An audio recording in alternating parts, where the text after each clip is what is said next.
Welcome once again to Commander by Danon. Today's video is a bit different than what you're used to on this channel. Back when Final Fantasy spoilers first started, I decided I wanted to do a deck video for every single legendary creature from the Final Fantasy set. And we've done a lot of them, but while going through the list of almost 200 legendary creatures, I noticed something. There are a lot of duplicates. Do you know how many mono-white legends in this set care about equipment? 5. I didn't feel like making 5 duplicate deck videos. And as I was going through the legends, I found a few more that didn't inspire me. So that brings me to the subject of today's video, the remainder of the Final Fantasy legends. Also, and I know it's annoying to keep hearing this, but statistically if I don't ask you to like and subscribe, the video gets fewer subscribers. So I've broken up the different legends into different categories. We'll go over each of those categories real quick and then we'll jump right into the creatures themselves. The first is equipment, dominated by Boros, but there are a few Naya commanders as well. We've got a life gain commander, some artifact shenanigans, a should have been a partner category, some reanimation commanders, and finally, the last category, the uninspired ones. Not that those commanders were lacking flavor, but when I looked at them, I couldn't think of something fun to do with them. But before we get to the rest of our video, a quick word from our sponsor, Ultimate Guard. Ultimate Guard is made famous by their boulders, solid, reliable, and affordable deck boxes. Boulders are now available in solid colors, like this beautiful purple one seen here. Find out if your local game store carries the new Ultimate Guard solid color boulders, or click on the link down below to order yourself one from Amazon.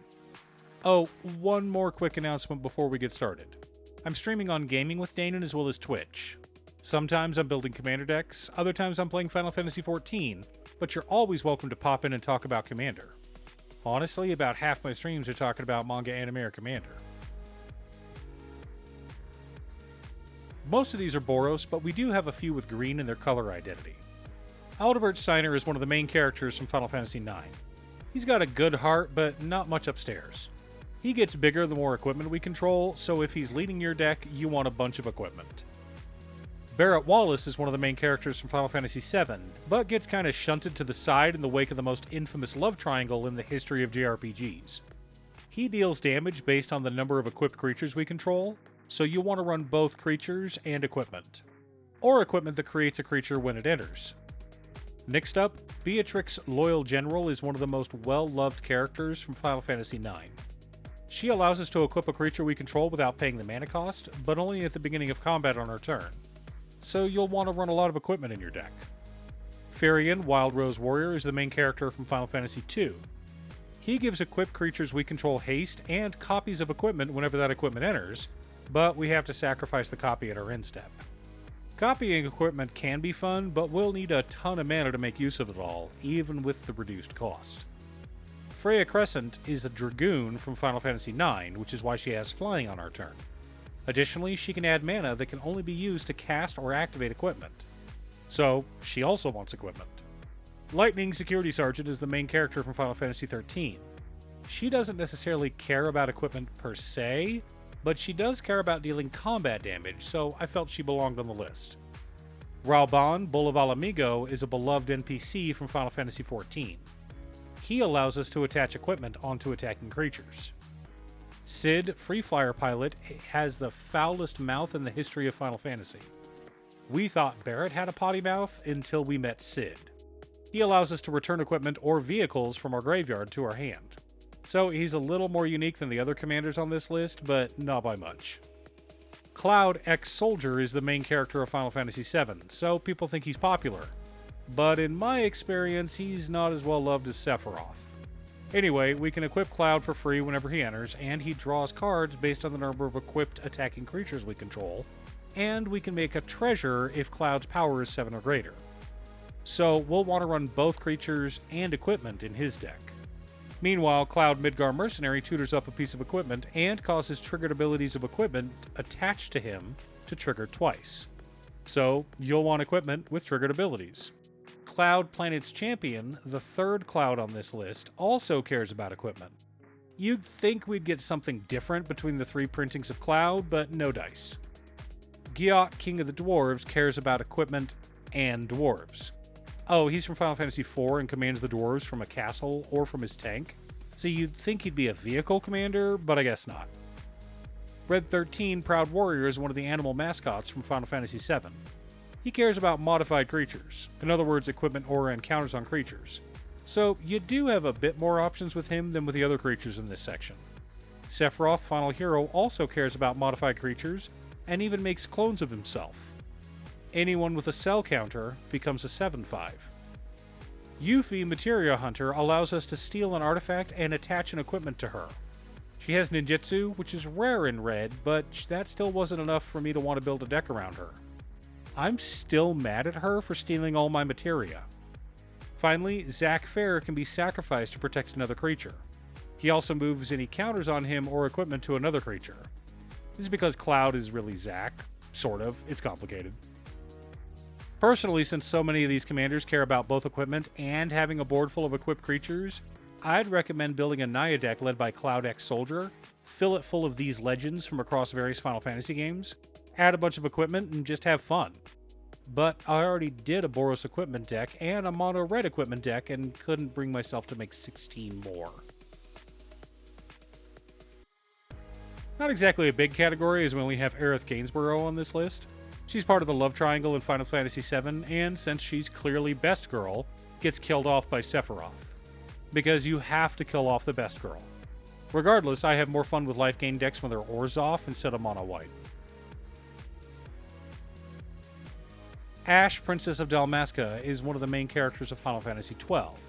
She helps us draw cards, but only if they're artifacts. So I like her in the 99 of any deck that cares about artifacts, but she didn't excite me in the command zone. Edgar, King of Figaro, is the third playable character we meet in Final Fantasy VI. I love the picture of him flipping that coin of his. He cares about artifacts and coin flipping, but I didn't think he was interesting enough to put in the command zone. I have run him in the 99 though.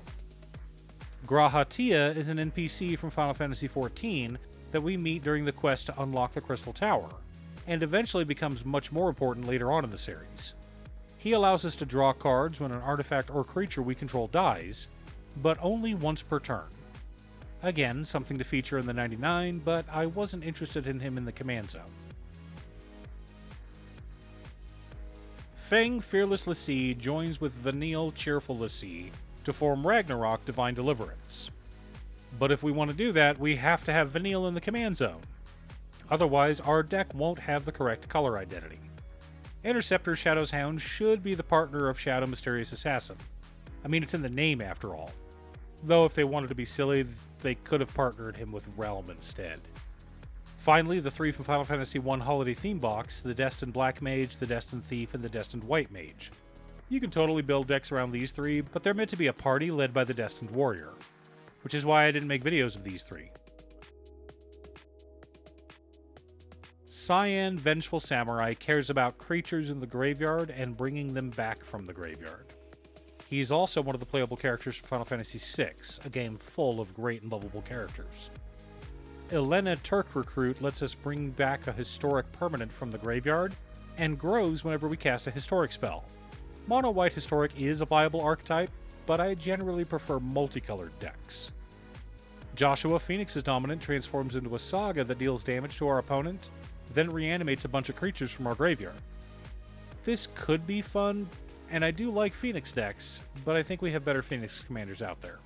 Creole Baldessian cares about reanimating creatures whenever we cast a non-creature spell, which is a very cool ability, but I like her in the 99 of Y'shtola Knights Blessed more than in the command zone.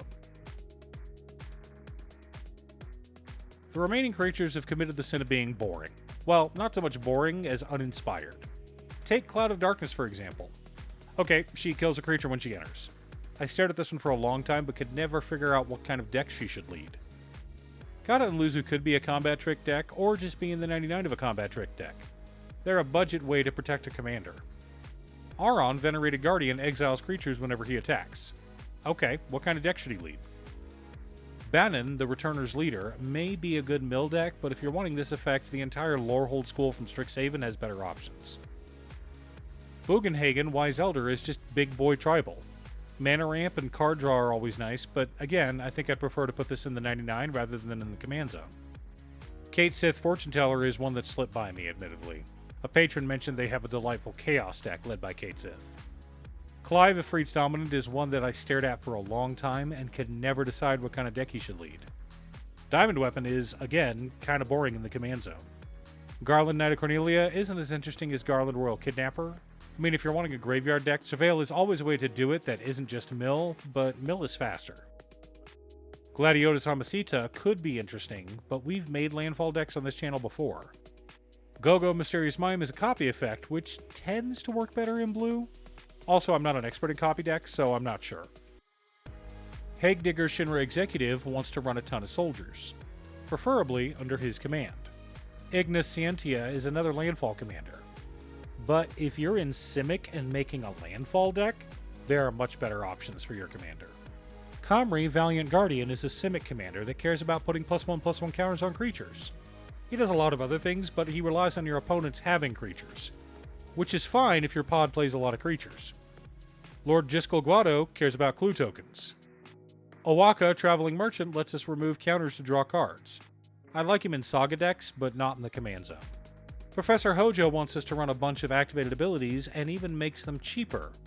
This can be a fun build around. Prompto Argentum could be a good high mana value deck, but if I'm in red and I'm casting big spells, it's probably a dragon deck. Reno and Rude can be interesting, but I already made a few theft decks led by Final Fantasy Legends. Renoa Heartlily wants us to make a go-wide deck, a common strategy in Selesnya. Rufus Shinra makes a dog token, which could be sacrificed and remade every time he attacks, but there are better sacrifice commanders in Orzhov. Saz Katsroy was one I tried to build, but there just aren't a lot of birds in green. Sephiroth Planet's Heir is a Dimir creature that grows whenever an opponent's creature dies. Not exactly exciting. Serapheron was another card that I read and nothing came to mind. Seymour Flux gets big and lets us draw a card. A fine commander, but he leaves the theme wide open. Shantoto Tactician Magician is another creature that cares about us casting big spells. In my experience, I'd rather cast a bunch of small spells than a single big one. Shalinda Yvonne Acolyte cares about +1/+1 counters. Again, a common strategy in Selesnya.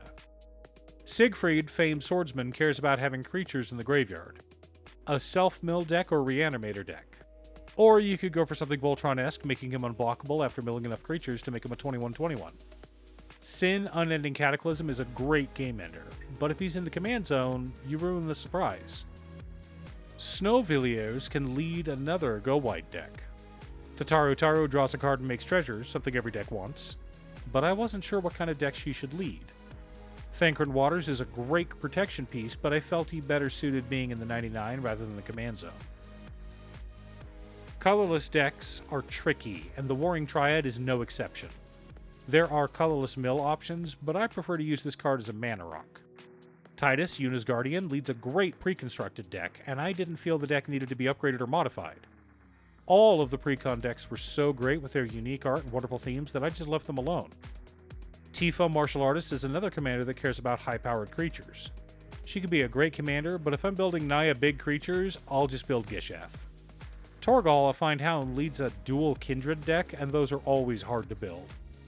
Tremel, Seymour's Butler, is another card that cares about +1/+1 counters, and can proliferate a bunch of times, which is pretty cool. Ultros, Obnoxious Octopus, is one of my favorite recurring villains in Final Fantasy, but wants us to cast big spells. You know what they call big spells in mono blue? Turn spells. Umaro Raging Yeti is just old-fashioned beatdown commander. Brings a bit of chaos to the world, which is always fun. Vincent Valentine is another mono-black commander that cares about our opponent's creatures dying. Fun, but situationally fun. Vincent Vengeful Atoner wants to get 7 power as quickly as possible, and cares about other creatures attacking our opponents. I guess we could build him as a goblin commander.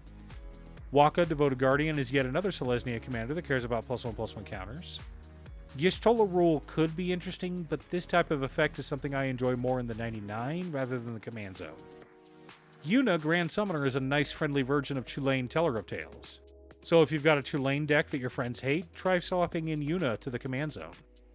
Zel Jinked helps out with landfall, usually unusual for red but not unheard of. Again, not something I was excited to build around.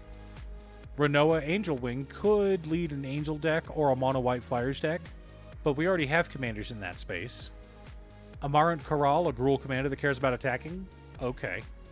Noctis Heir Apparent, blinking your commander and having it come back equipped is pretty cool, but since it's only one piece of equipment, that sounds like it would get stale fast. I'm sorry if I never got around to your favorite commanders. I know it's tough, but we've been on this series for over 6 months, and the videos haven't been performing as well as I'd like. So we now bring it to a close. Unless a patron requests a video, of course. Thanks for tuning in. Once again, a huge shout out to my editor Cutestuff. I couldn't make these videos without her. If you'd like to hire her to edit your own videos, she can be reached at cutestuff.edits@gmail.com. Link is down below. If you're looking for ways to support the channel directly, you can head on over to patreon.com/Danon. You can have a video made or just ask for help building or tuning a deck list. I also want to give a quick shout out to all of my patrons: Waffles, Jiraiya, Muffins, Marcus, Brett, Roxy, Alix, Borgie, Congo, Robert, Pye, Kazaris, Patrick, Tiz, Art, Richard, Boomy, Oscar, Justin, Golden Walker, Captain Hammer, Sleech, Mr. Salty, Daniel, and Zombie. You guys are awesome. I post new Commander Deck videos every weekday, so be sure to subscribe and to ring the bell to be notified of new videos.